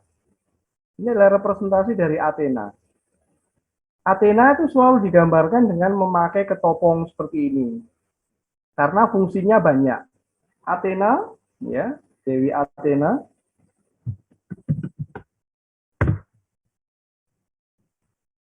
Dewi Athena itu lahir dari kebijaksanaan Zeus. Jadi ceritakan Zeus waktu itu kepalanya pusing luar biasa, kemudian kepalanya diketok gitu ya. Dari ketokan itu lahirlah Athena. Jadi Athena lahir dari kecerdasan Zeus, Athena lahir dari kebijaksanaan Zeus. Sehingga dari lahir dia sudah menyandang gelar atau menyandang fungsinya sebagai Dewi Ilmu Pengetahuan. Ya, Dewi Ilmu Pengetahuan. Tetapi bukan hanya itu. Athena juga disembah oleh para perawan sebagai pelindung pernikahan mereka. Sebagai pelindung keperawanan, dikenal dengan sebutan Athena. Athena Parthenos. Atau Athena sang perawan. Athena Parthenos atau Athena sang perawan. Nah, kuil yang dipersembahkan kepada Athena sang perawan atau Athena Parthenos itu dinamakan kuil Parthenon. Pernah dengar kuil Parthenon? Kuil Parthenon yang letaknya di Bukit Akropolis, Athena. Sekarang sih tinggal reruntuhannya saja, tetapi coba Anda lihat saja di Google atau di ID banyak ya, coba Anda lihat bentuk awal dari kuil Parthenon. Anda akan melihat sebuah bangunan yang luar biasa yang di dalamnya ada patung Athena sang perawan. Tapi di sisi lain, Athena ini juga fungsinya juga tugasnya adalah sebagai dewi perang. Makanya kenapa dia digambarkan memakai ketopong, memakai helm perang. Karena dia juga bertugas sebagai dewi peperangan. Dia musuh besar dari Ares sebetulnya. Ares itu dewa perang. Tapi Ares itu tidak sendiri. Kalau Ares itu lebih dikatakan sebagai dewa yang sering memicu peperangan, kalau Athena tidak. Nah, kota Athena sendiri dipersembahkan bagi sang dewi sebetulnya ya. Kota Athena yang sekarang ini menjadi ibu kota Yunani itu dulunya dipersembahkan khusus kepada Athena sebagai penghormatan kepada Athena. Dan ada satu lagi sebetulnya, tapi di sini nggak ada, simbol yang juga mencerminkan ilmu pengetahuan, dan simbol ini sering berada di bahu kanan Athena. Ada yang tahu? Dia sering nongkrong di bahu kanan Athena. Apa? Ayo. Seekor burung hantu. Ya, seekor burung hantu. Burung hantu itu di berbagai macam belahan dunia itu sering dipakai sebagai simbol ilmu pengetahuan. Ya, burung hantu. Owl. Ya, owl. Sering dipakai itu. Nah, ini Athena. Tapi kalau Anda lihat representasi lukisan ini memang agak sedikit menyebalkan. Anda lihat posisi Athena di mana, posisi lukisan Louis XIV di mana?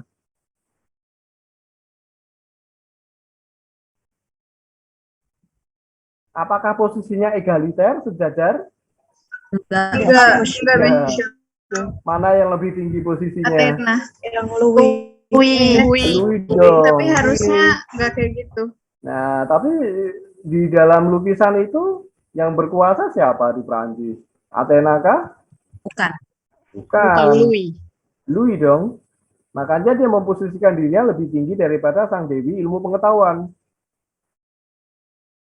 Ya. Jadi pelukisnya yaitu Jean Garnier itu pintar dia mengambil hati raja.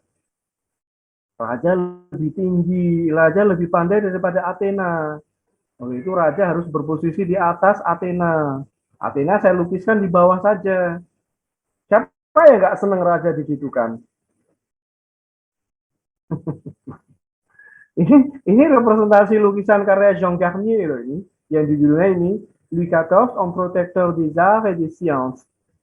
Ya, Louis XIV sebagai pelindung seni dan ilmu pengetahuan. Makanya saya katakan lukisan ini berbicara banyak.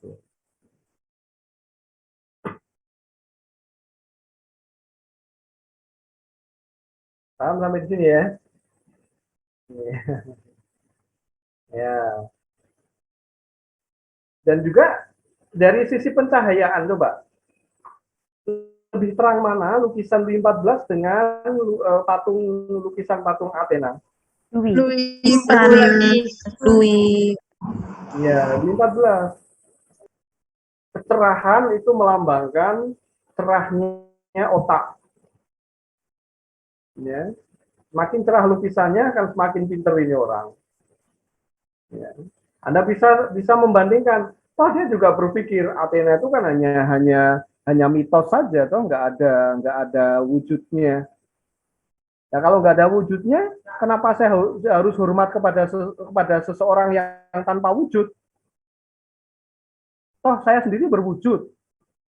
Kenapa seseorang yang berwujud seperti saya ada bentuk nyatanya harus menghormati sosok yang bahkan orang sendiri hanya mengenal patungnya saja. Ya, inilah representasi lukisannya. Paham ya sampai sini ya? Dan sebagainya, Anda bisa melihat, tadi Anda bisa mencermati ini.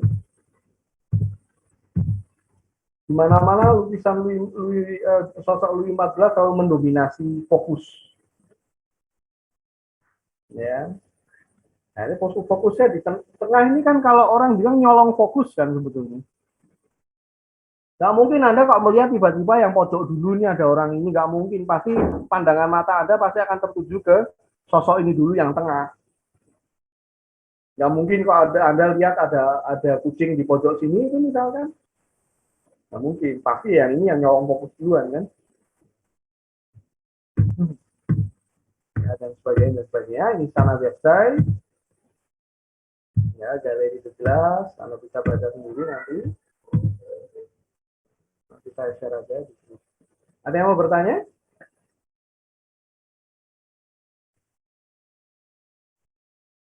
Mau Michelle. Oke, dia silakan. Tadi di lukisannya Louis XIV itu, di sebelah kanannya ada objek gitu, tapi saya nggak tahu itu apa. Yang mana ya? Coba saya lagi.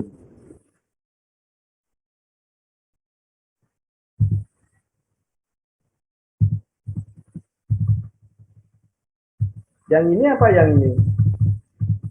Yang ini? Pertama ini ya itu, di sebelah kanan. Sebelah kanan yang di meja itu yang agak gelap. Oh ini ya? Nah ya. Ini tidak jelas juga apa itu lukisannya.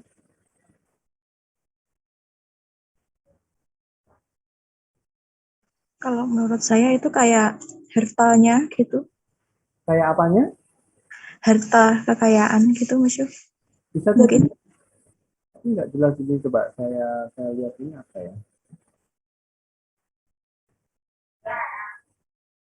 Nggak terlalu kelihatan ya. Tapi jelas ini punya fungsi penting juga ya. Coba saya lihat, coba saya kok juga penasaran.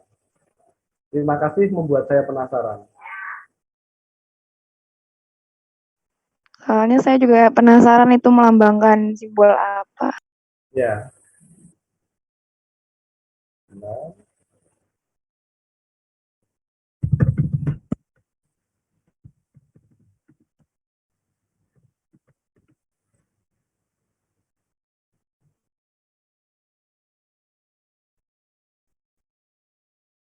Saya carikan ya. Semoga dapat.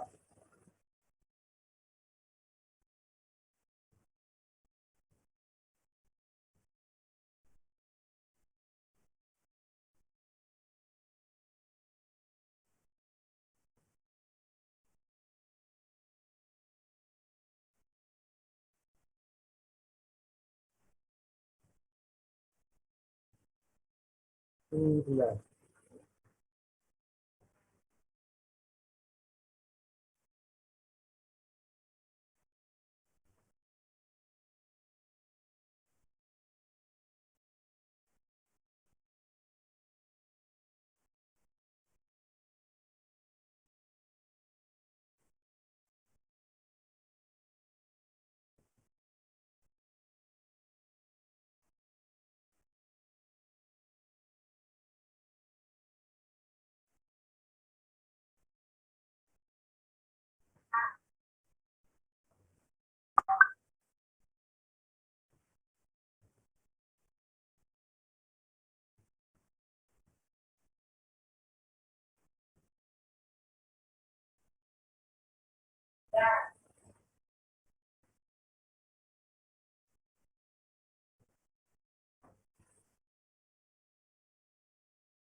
Ya, ya.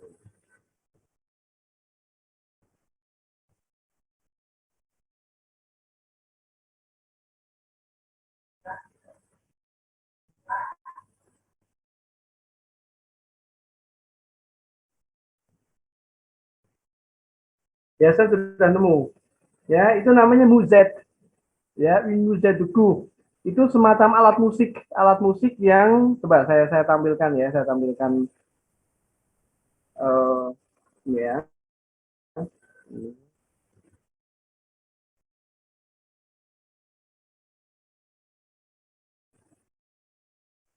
Bisa, Nah, bisa, Misha.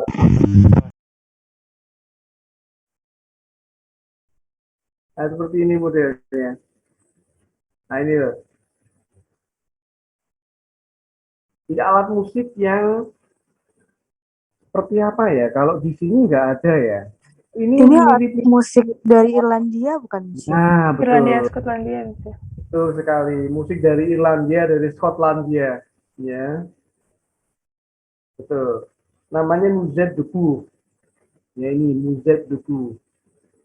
Ya, seperti ini alatnya. Ini tergeletak di samping apa namanya? Ini ke-14. Alatnya, musiknya, suaranya agak unik ya. Suaranya agak unik. Samping seperti ini kasusnya. Ya, seperti ini. Alat musik yang kuno, alat musik lama. Seperti alat musiknya orang Irlandia atau orang Skotlandia.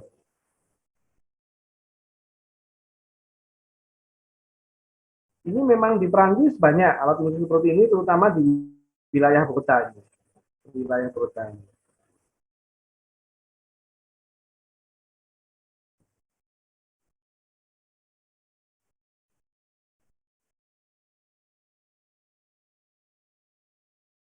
Kalau saya setelin YouTube bisa nggak ya? Bisa dengar nggak Anda ya? Takutnya kalau nggak bisa dengar. Oke.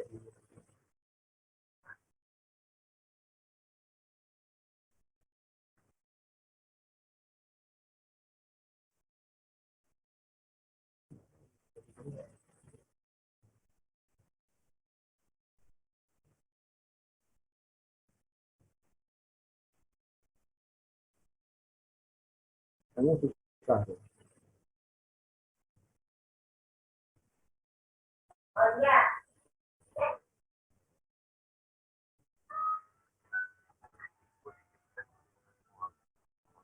Bisa bisa gerak nggak? Anda bisa melihatnya bergerak nggak? Bisa, Misha. Bisa, Misha. Suaranya terdengar. Kecil, Kurang terdengar, Misha. Kecil ya? Kecil, ya.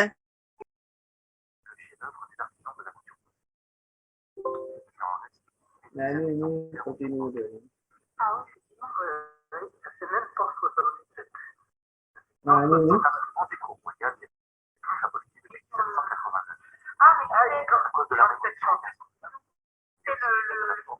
Nah, ini ya, bisa lihat.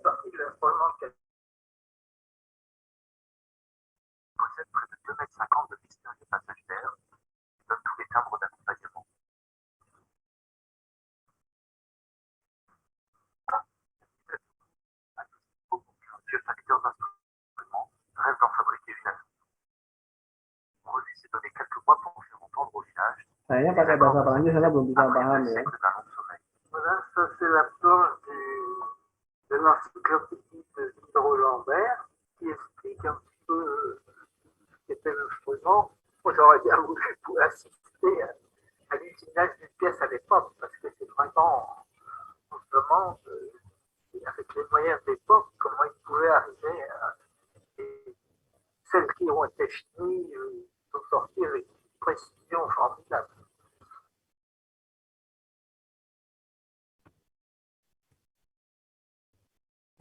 Suaranya ya.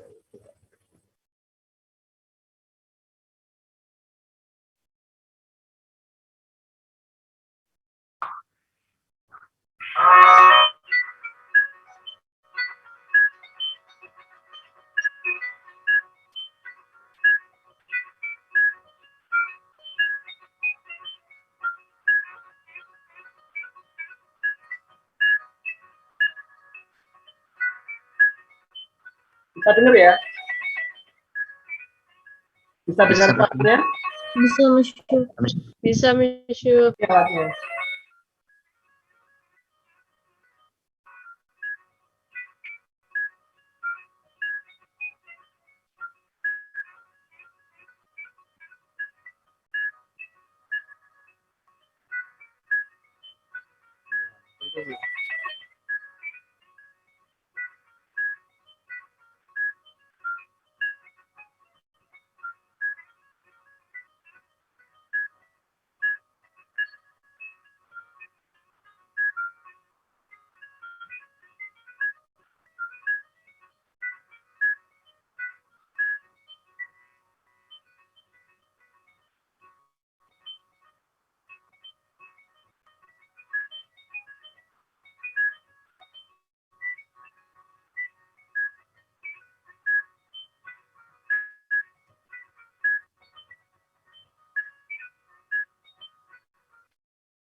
Oke.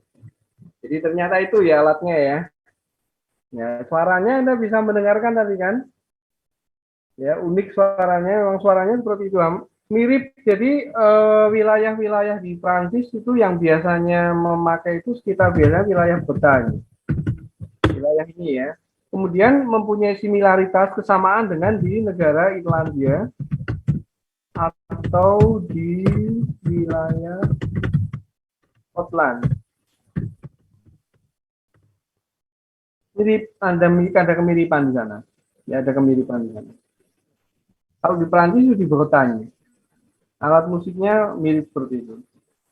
Suaranya aneh gitu ya, suaranya aneh.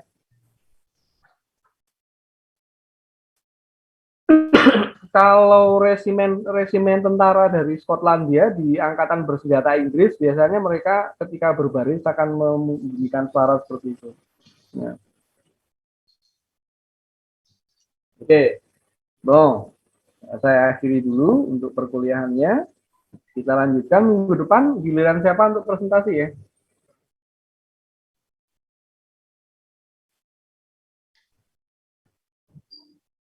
Giliran grupnya siapa?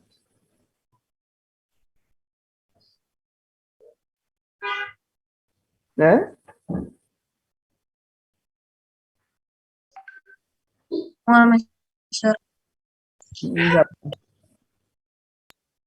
Madinda. Iya. Oke, kelompoknya siapa saja Madinda? Dinda, Lydia, sama Marsha kalau nggak salah. Oke, akan membahas tentang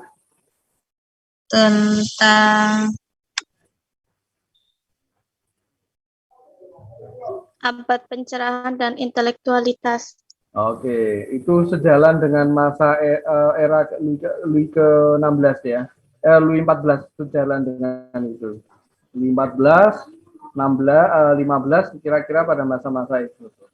Oke. Bon, à la semaine prochaine. Merci et au revoir. Au revoir, monsieur. Bonne journée. Bonne journée.